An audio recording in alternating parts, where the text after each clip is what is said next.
If you're tired of not making progress and you're ready to be the artist you know you're meant to be, you're in the right place. You're listening to the Singer's Path podcast. The Path, or Performing Artists Training Hub, will cover everything, including singing tips that actually work, advice from top industry professionals, and life-changing mindset shifts. Out with the starving artist and in with the thriving artist.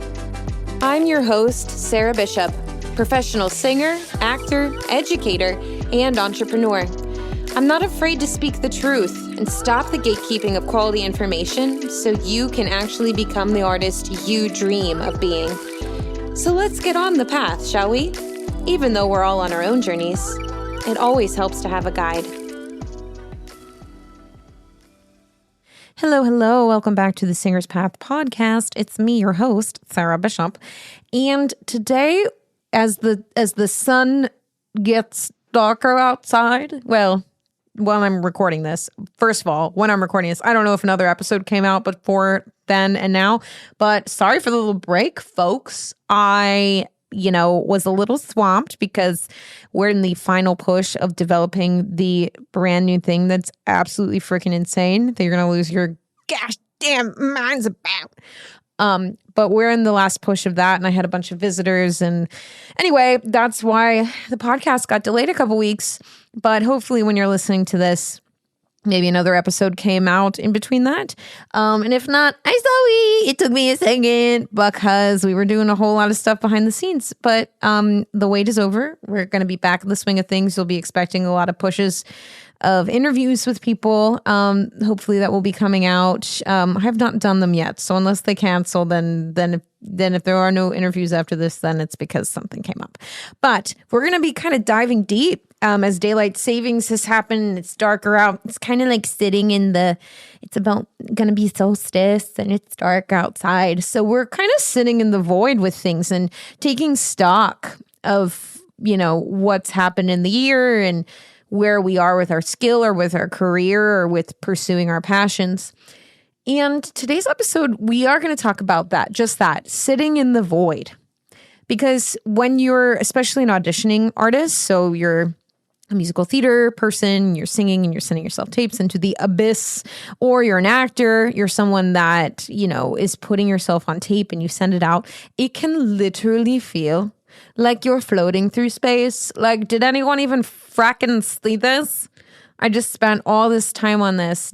Does anyone care? I'm hearing crickets. It feels like nothing.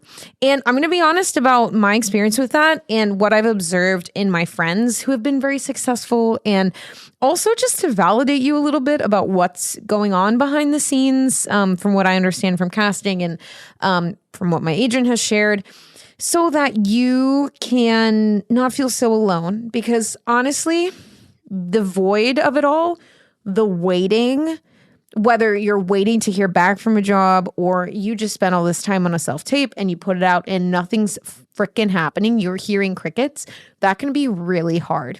And we're going to talk about learning to handle ourselves and move through that stillness as we're kind of waiting with ourselves, twiddling our thumbs. So first of all, I'll start with my own story. I really struggled with that waiting. And also not just waiting. It's not as bad to have put out auditions and waiting for jobs, waiting to hear, as it is when no auditions are happening. I personally think that's worse, because then it's I'm not moving forward. I'm not doing anything for my career. I'm not helping myself get forward.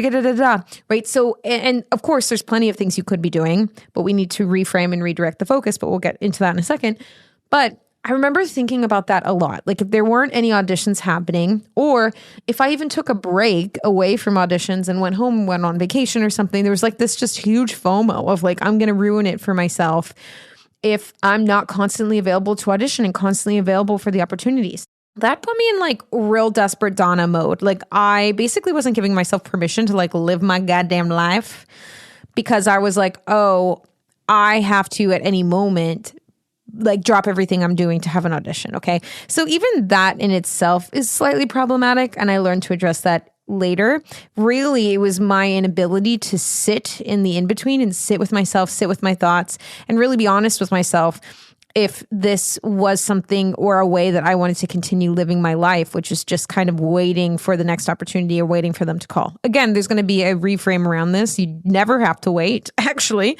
I don't recommend doing that because it feels awful and you're putting all of your power in the hands of someone else.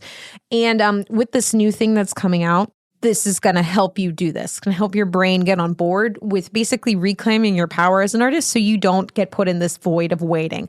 Oh my God, there are no auditionings happening. What do I do with this? Like, I feel like I'm going to go freaking crazy. I'm going to go crazy. And maybe my dream's over and then you have to sit with yourself and you have to contemplate all your life choices. So that's part of it, sitting in the void. And so I basically did this for a long time in my 20s. And I would notice like there would be years where it would feel more busy. And whenever it felt more busy, again, my ego felt more validated. Like, oh wow, I'm getting so many auditions. Like, it's going to happen sometime. It's a numbers game. This is going to happen for me. And it like kept me entertained. And I would get to the finals for pretty big things or certain things and I would feel really good about them. But then, after a certain amount of time, that like even just keeping busy stopped feeling good, especially when I started to run my business and then I actually had other things to do.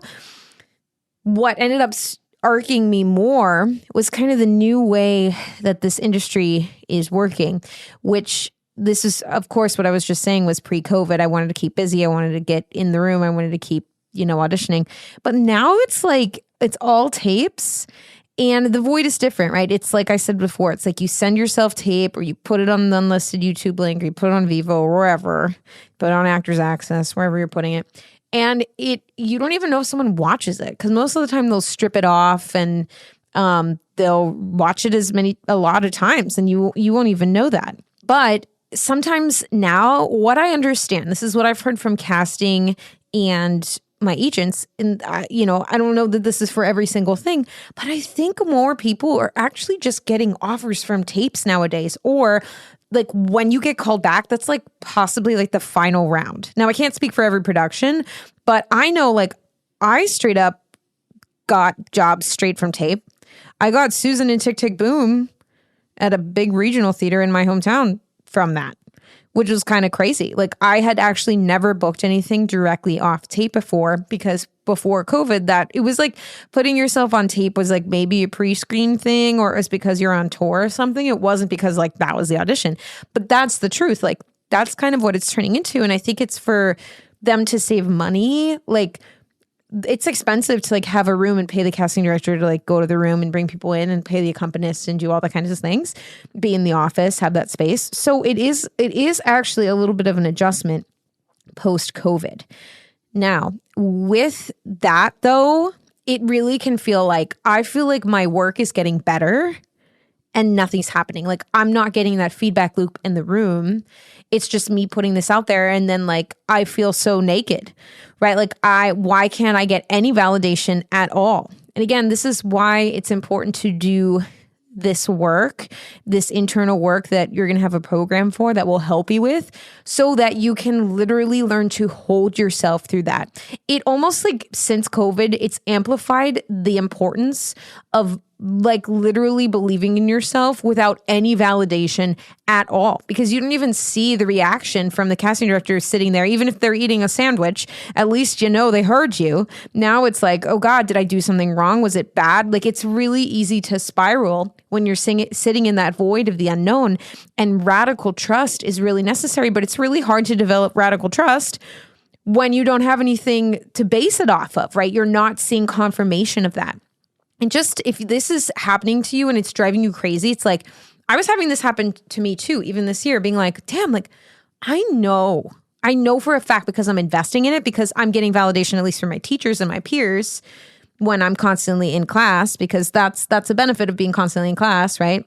I don't know when this is coming out of group lessons won't be open at this time, but you can check out the wait list for group lessons, because that would be a place for you to get validation and be constantly working on your thing. But because I had been doing training for a while, I'm like, I know my tapes are good. I know my tapes are better than the average person, and when you make them and you send them out into the ether, and then you might even have friends that are getting called back. some of which maybe have big social media followings, or they have a Broadway credit, or they've played a lead in whatever. That can become really disheartening. It's like, what the fuck? Like, why am I not pulling through like these people? And this is the hard truth that I wanted to get to in this episode, which is kind of peering into the void and sitting in that grief and that unknown and really truly learning to be with yourself. Because the truth is, and this is not a really good sales tactic, because obviously, like, I have a business and I want you to buy things to help you help yourself, right? That's like how my business runs. But at the end of the day, the truth is, it doesn't just come to talent and skill, right? Pretty much everybody's talented and everybody's showing up. And depending on what you look like and what your type is and what's on Broadway or what's marketing or what's castable, you don't have control over any of those things. So I remember the feeling that I dreaded the most was, what if there isn't anything wrong with me? What if there's just not a place for me? And that is a really scary thing to sit with, because it feels really out of control, because it is. To be like, wait, maybe there isn't anything wrong with me. Like, on one end, yeah, you need to do your training and you need to practice your skill and keep up with it and keep developing your art. But what if the fact remained? What if part of the void and sitting in the discomfort, it actually wasn't because there's anything that needed to be fixed in you? There wasn't anything wrong with you. It's just not your time right now. Those just aren't the opportunities for you right now. And that feeling, I know for me as a control freak, as someone that's always like pushing and pushing and pushing, and I want to be more, and I want to make myself better, and I want to give myself the best chance, and I want to do everything I can. That was a really hard pill to swallow. And it's kind of the truth. It's the truth. Because at the end of the day, there isn't anything wrong with you. This system that is the entertainment industry is something that operates on its own time. And you want to know even the most enraging part about it is, like, it's like you can't like close the wound in a way, because you don't know when your opportunity would come. Like, that's the craziness of it. And that's why we have to have like just mental health of iron steel, because that's also true. Just because there isn't a place for you right now in this moment in time, that doesn't mean that there won't be in a week or a month. That doesn't mean that someone won't come back around, or that it will come through in a different way. Or, you know, really the paradox of it all is that maybe there isn't anything wrong with you. There's really nothing to change or fix besides just developing your skill and continuing to do it for you. And, you know, your timing, the thing that's for you, is actually not really in your control. The thing that is in your control, again, is the way that you're conditioning yourself, and also the way that you're conditioning your brain to think about things. Because if you're constantly like, I need this opportunity to happen, I'm sitting in this void, I'm so uncomfortable, I'm looking for ways to fix myself so that I'm undeniable and that this can happen for me, and yada, yada, yada, you're really just grasping for control for something that's out of your control. And the minute that you surrender to the void, when you become so comfortable with being inside of you without the validation of finally feeling enough, or finally feeling like you got fixed or you found the solution, with literally quite simply being like, I was always enough and I'm enough now. And when it's for me, it will come by. That is fucking terrifying, to let go of that much control. But that's honestly the way to not lose your goddamn mind, and to start prioritizing things that actually are important to you outside of this thing that's out of your control, right? And again, if someone would have told me that when I was fucking 17 or 18 years old, I would have literally punched them in the face. But I mean, that's the truth of it is, right? We almost latch on to fixing ourselves because that seems like we have power over that. And it's not completely untrue. It's like we can always improve. We can always become more competitive. And what if there's nothing to fix at the end of the day? Like, we aren't broken. There's nothing wrong with us. By developing your skill, it actually just means that you have more to access in your art. But you know what also will have you access more in your art is if you live your goddamn life and you're not waiting in the void, waiting for someone to give you validation or like give you your next opportunity. So here are some ways, again, all of this is going to be explored in this new thing. And I don't know when this is coming out. So if it's announced, it will be in part of the ad that runs. And if not, this is being announced later, then you will find out about it soon. And you should make sure you're on the email list so that you're the first to find out about it. I think it's called, what is it called? What is the email list called? I never forget. Oh, the Secret Singers Digest. Someone once told me at a business conference, I need to make that more fun instead of just email lists. So that's why it's called that. And that's why I never remember. Listen, it can feel absolutely nuts being a performer, especially a professional performer. Our minds are a little bit wild. We're super creative. We can make things out of nothing, which is awesome. But sometimes our minds can work against us and we can be really self-critical. We can spin out. We can get anxious. We can have a hard time letting go of things. We can really sabotage our own success. Quite frankly, as brilliant as our brains can be, they can work against us just as much. That's why it's time for us to start looking at our training beyond even just being in the vocal studio or going to the gym. You need to train your mind. Do that mental and emotional game so that you can stay in it longer and actually bring into fruition the success that you've been working so hard for. You need to take your brain to the gym. That's why I created the absolutely free Abundant Artist audio series. Let's get your brain, your nervous system, your subconscious mind to be on board with the success that you actually want. Let's rehearse for that. Olympic athletes rehearse the mental game of being on the field or being on the court. Why wouldn't you? If you're following your dreams and you're pursuing your dreams, this is the missing piece because you're not welcoming the success. You're subconsciously pushing it away because we're not rehearsing for the success. So go to the link in my bio, get the absolutely free Abundant Artist audio track. Let's start feeling like the artist that we actually want to be. Let's start rehearsing for that success. Stop being the artist that's just surviving, pursuing your dream, and let's start thriving.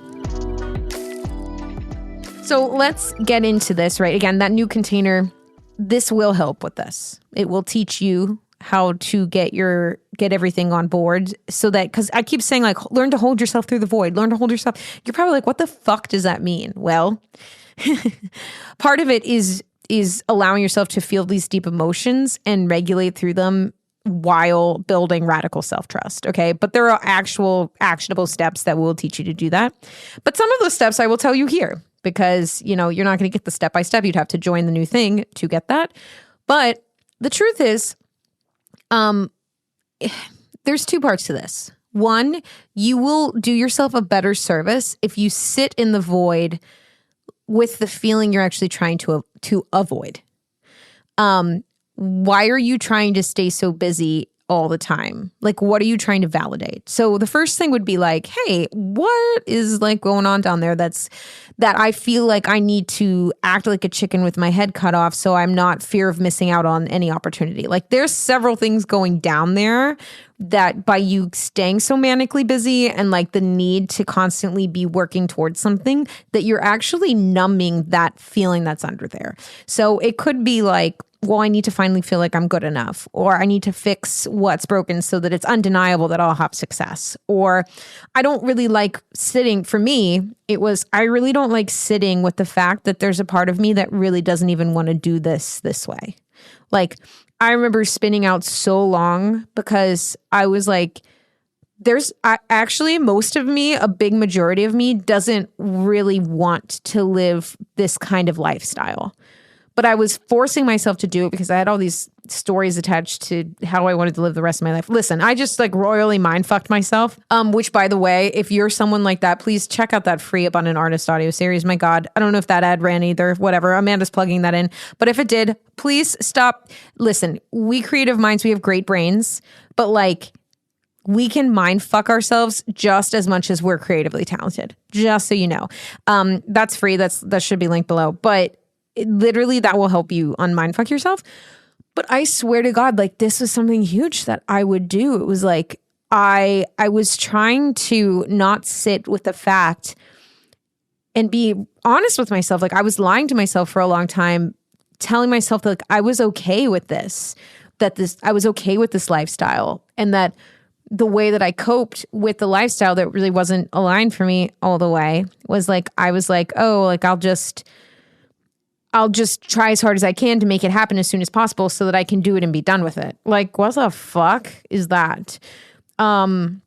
Not aligned. I'll tell you that. And then I always wondered, like, I was like, why is this not happening for me in the way that I thought? Well, because I was mind fucking myself, and I was repelling it just as much as I was begging for it. Energetically and subconsciously, and everything about it was just one giant fucking distorted mess. And mostly stemmed from my fear of sitting in the void, of being with the discomfort of, hey, maybe this isn't all the way right.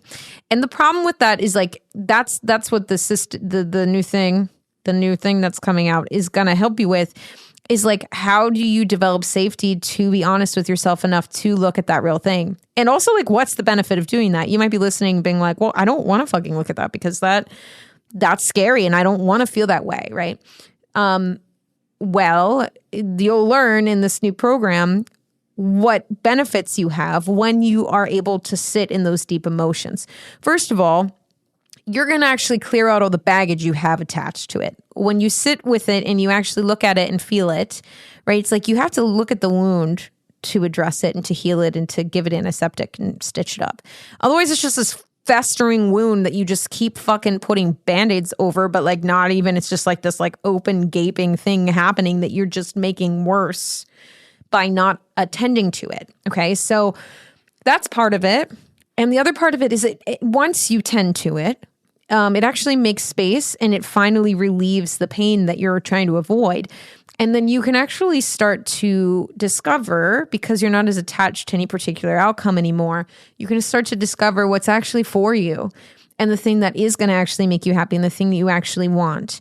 And I'm not saying that like, oh, if you look at it and you look at the grief or you look at, you know, the feeling of not wanting to sit with yourself in the void, that will mean that you'll give up or that means it's not going to happen for you. I think that was a big fear of mine for a long time.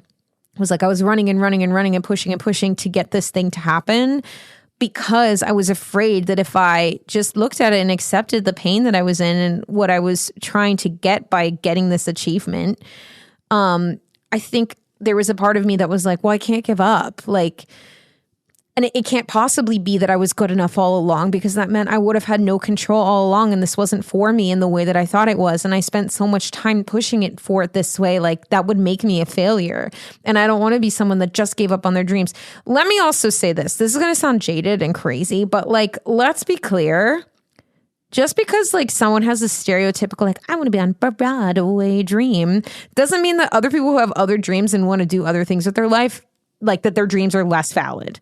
Like if you want to be a mom or have a family, like you're not a bad person. Okay. Like if you want to own a business or you want to travel the world or you want to live in fucking Seattle, Washington, I don't know what your fucking dream is, but that is not any like less valid of a dream as someone that's like, I'm going to be on Broadway. Like I think there's some, I remember like when I chose to do this for a living, I was like, oh, I'm going to be one of the people that followed their dreams and made it. Like it was actually my way of like trying to make myself feel special or like I'd made the right decision somehow.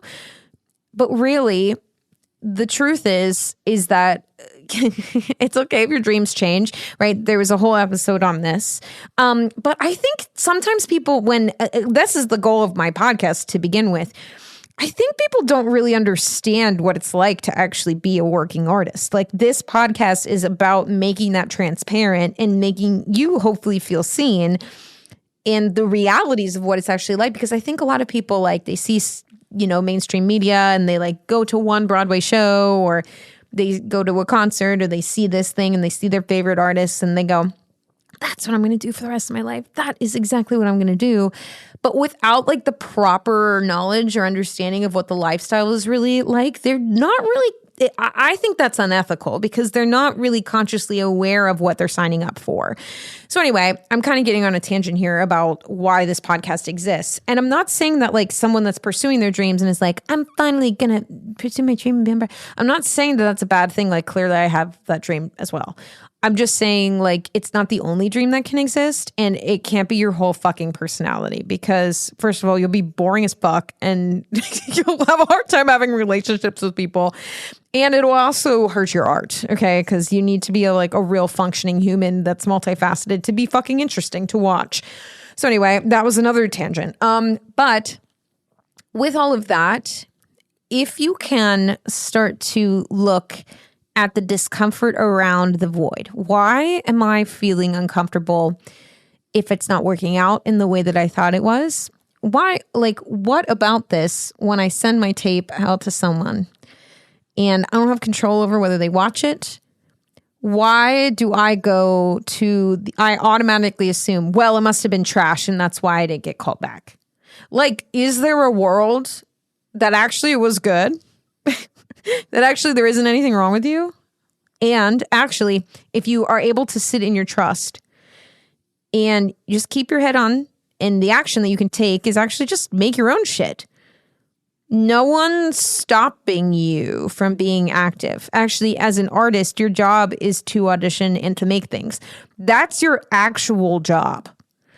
You're creative. You be creative. Create things.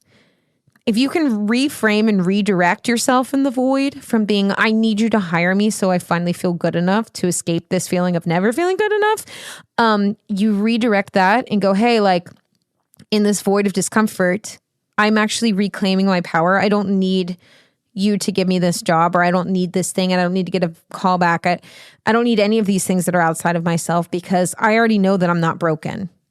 I already know that me as a human being is enough as an artist, and that is valuable. And I know that it's valuable so much that I'm going to go over here and I'm going to create what I need to create, whether or not you call me. When you do that, that's how you start to learn to hold yourself through the void so that you don't feel like you're being fucking disemboweled by a casting director not watching your tape. Anyway, all this to say, I know y'all need support on this because I need fucking support on this. Everybody fucking needs support on this because it's insane. Because it's fucking insane. It's so hard. Everybody's like, how do you deal with the rejection? I'm like, no, how do you deal with the void? How do you feel floating through fucking space, not knowing if anything you're doing is going right or wrong? Yeah, that's the hard part. Well, you got to reclaim the narrative and you got to look at the wound. That's more or less the abbreviated version. If you need more support and help with this, which I'm sure you do because we all fucking do, I really want you to either, if this isn't announced yet, go join that email list so that you're the first to know. Well, actually, the people that'll be first to know are the people on the podcast. So if you're already listening, keep listening because you'll be the first to be announced. I think I'll even announce it on here before I even announce it to my email list. But yeah, make sure that you're on there to learn about this new thing. It's huge. It's officially being released Thanksgiving to the public. And it's gonna change people's lives. I'm dead ass. It's fucking cool. It's insane, actually. I'm a little scared about it because of how big it is and how cool it is. Anyway, with that, I want you to sit. This is just an invitation. Just sit with yourself in the stillness. And can you just notice where you're feeling charge in your body in the stillness? And can you even just entertain the idea, hey, maybe there actually isn't anything wrong with you. Maybe there's nothing that needs to be fixed. Maybe you're already enough as you are. And the more you learn to trust in yourself and actually do your actual fucking job, maybe, just maybe, the universe or whatever it is that brings along the opportunities that are just suddenly kismet, maybe that'll happen. And if not, you'll keep doing your art and creating and having your own power over your life. Now with that, I'm going to leave you there, floating in the void of your own thoughts.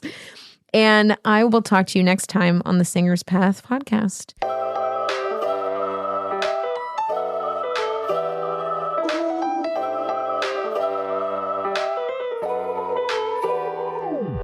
If you enjoyed this episode, please leave a 5-star written review on Apple Podcasts.